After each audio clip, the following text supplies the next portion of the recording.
Hey, all my legacy leaders out there, how you doing today? This is Robert Heath, Senior CEO of Legacy Leadership Consulting and the founder of the Legacy Empowerment Academy, coming to you. We got a treat today. You're getting a twofer. We were unable to make it for our Monday Legacy Leadership Moment last week, so we're knocking out two of them this week, and we're going to be talking about step 7 of our Empower method. Again, the Empower method, the 7 steps to getting the best out of your team regardless of who you lead. I detail these steps in my book, Why Can't People Just Do Their Jobs? The Empowering Leaders Guide to getting the best out of your team on every project. And basically, I want to talk to you today just a little bit about step 7, which is the last R. It's reward what you want to continue. Now, just as a recap, we got the 7 steps, starting with the first E in Empower. Examine and evaluate your expectations. Then we've got M, measure their expectations, right? P, proper delegation. Then we've got O, optimize your environment for growth. W, watch and learn. And then what we just did a couple of minutes ago, our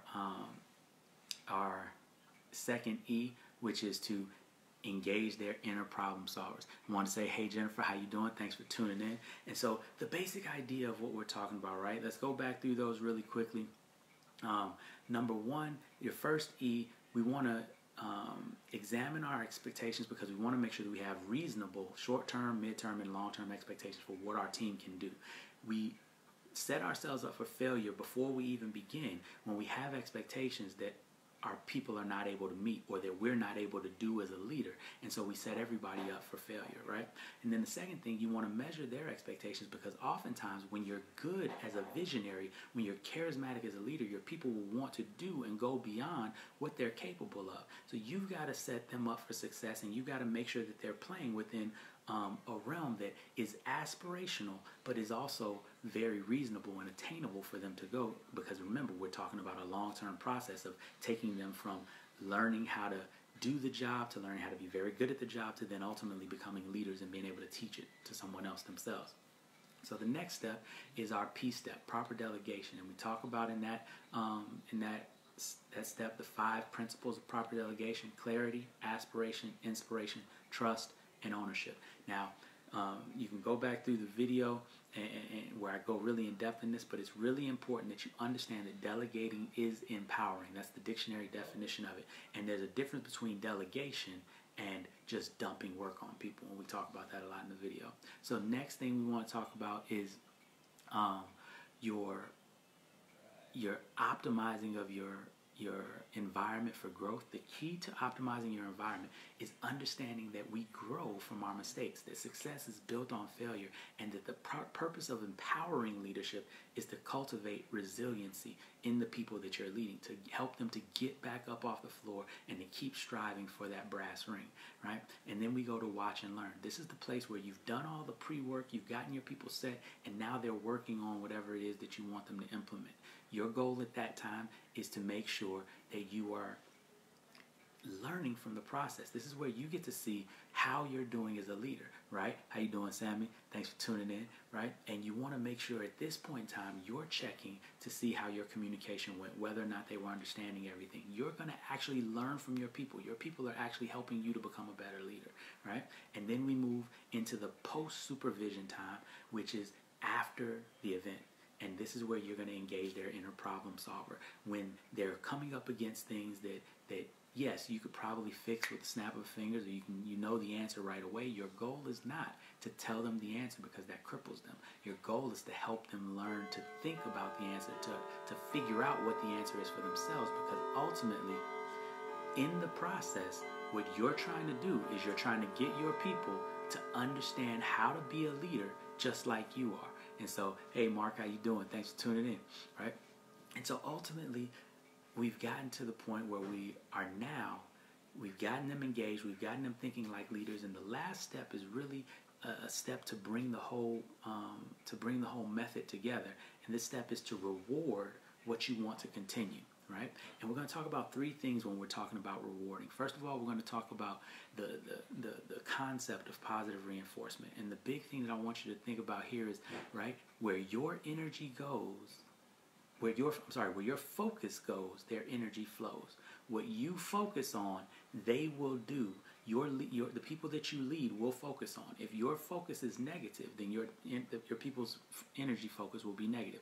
If you're constantly focusing on, right, when I consulted a lot of the businesses that I work with, they have to deal with certain KPIs, right?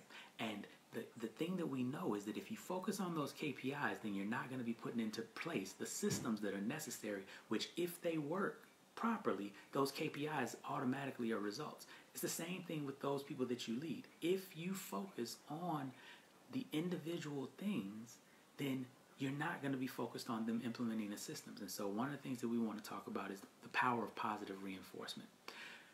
There are a lot of leaders that feel like that they're scared that if they focus on positive things, then somehow their people will think that they're getting away with things. And I want to point out to you the fact that in behavioral psychology, and there's studies about this, and I talk about it a lot in my book, the most powerful method for incentivizing behavior, for making sure that people take action, is positive reinforcement. It's basically when people do something that you want them to do and you pay attention to that and you praise them for it or reward them for it in some way. That is the most positive, that is the most powerful incentive. That's the most powerful way to get the brain to say, let's do that thing again. There's been studies galore on this fact, and the basic thing is there's three different types of motivation. There's positive reinforcement, there's negative reinforcement, and then there's punishments. Of those three, positive reinforcement is exponentially more effective in getting people to do the behaviors that you want them to do. And so as you're looking at getting your team to implement your systems, getting your teams to follow your rules, getting your team to do the things that you want them to do, positive reinforcement is the number one most powerful strategy to making that happen. All right. So then the next thing that we want to talk about, right? And if you want some more information about that, like I said, there's a Harvard Business Review article by Dr. Let me get the name here, by Dr. Tali Sharot, that talks about a study and some information about kind of in the neuroscience how that works. I have it. I've sourced it in my book, and so you can find it there. But I just want you to be clear on the fact that where your energy goes, where your focus goes, their energy will flow, right? And that's a quote that I got from Dr. Eric Thomas that I love that quote because it's so kind of it makes it for me at least, it makes it plain. So the next thing that we want to talk about, right, is the fact that you have to ensure with your team that what you're doing for them in your praise is authentic. That you're not just kind of making stuff up, or that you're not just going through and feeling like you have to do that you just have to do something, right? It's authentic praise. And we'll talk a little bit about this in the third point where we talk about how it's earned. But I want you to make sure that you're authentically looking for the good, that you're finding the good. And here's the reason why. Even if you didn't want to believe in, the fact that positive reinforcement is good, let's take a logical argument for a second. It's much more difficult to figure out what to do from negative feedback. Right? So, oftentimes people will, have you ever been out with somebody before and you're like, so what do you want to eat? And then they can tell you everything they don't want to eat, right? But it doesn't get you any closer to figuring out what they want to eat. And so often in the workplace, this is what we get. We get a lot of don't rules. I remember when I was a teacher, there were so many rules. Don't chew gum, don't run in the hall, don't do this, don't do that, right? But none of those rules actually tell you what to do. They tell you the individual things not to do as if there's only a binary choice. You either don't do this and therefore you must do this. But the reality is there's 15,000 different things that you can do instead of running in the hall. Is skipping in the hall okay? Is hopscotching in the hall okay? Is walking backwards in the hall okay? All of those things are questions that run through your head when you hear don't run in the hall. Yes, I get it. I'm not going to run. It makes you not do that thing, but it doesn't tell you that you are supposed to walk in the hall in a safe manner, right? And that is a simple directive, and it's a simple thing that tells you what you're supposed to do. So one of the other reasons that positive reinforcement is so powerful, that praise is so powerful, is because it tells you, do this. Good job. I'm glad that you did that. Do it again. And that makes it so much easier for your people to be able to follow you and understand what you want them to do, right? So it's, like I said, point number one is where your focus goes, their energy flows. Point number two is learning from negative feedback is difficult. It's very difficult knowing that what I did was wrong doesn't tell me what the right thing to do is. So then the last thing that we want to talk about is the fact that praise, and specifically authentic praise, right, is a debt that you owe to your people. It's not a gift that you give them, right? And why do I say that? I say that because when you're giving praise to someone, if they've done a good job, if they've done something that you wanted them to do, right, then that means that they've already earned the praise. The question is whether or not you're going to give them what you already owe them.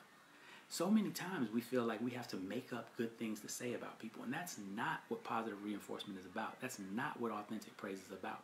Authentic praise is about giving people praise for what they do well and not focusing on what they may not do well, but praising them for what they do well because you want them to continue doing those things that they do well.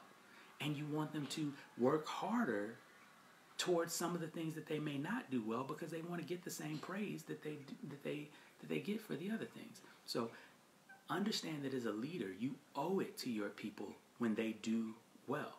And let's get out of this notion that you have to get 100% of the problems right in order for you to be worthy of praise. No, you are worthy of praise for every problem that you got right because you did the right thing. And for everyone that you got right, if you had that positive reinforcement, if you had that praise, neurologically, it's an incentive for you to continue trying for that behavior, for you to overcome whatever obstacles are in your way, for you to pick yourself back up off the ground when you make a mistake or when you fall, because you want to get that positive reinforcement. So those leaders that are able to see the positive, that are able to focus on the good and focus on the progress that we make, their people make more progress because they create a culture of progress. They create a culture that's attuned towards striving forward to getting up, and a culture of resiliency. So that is our 7 steps of the Empower Method. I want to thank you all for tuning in, and if you've been with me through all 7 videos, thank you so much. I hope that this information here has been helpful for you. I want you to know that you can get more information. Like I said at the beginning of this, all of these steps are talked about in detail in my best-selling book, Why Can't People Just Do Their Jobs? The Empowering Leader's Guide to More Fulfillment, Less Stress, and Getting the Best Out of Your Team. There's also our Leaders Way program. If you're interested in that and want to see how much mentoring and coaching, spending some time with me might be able to help you and your organization. We've been able to work with a number of organizations over the past year and gotten great results for them.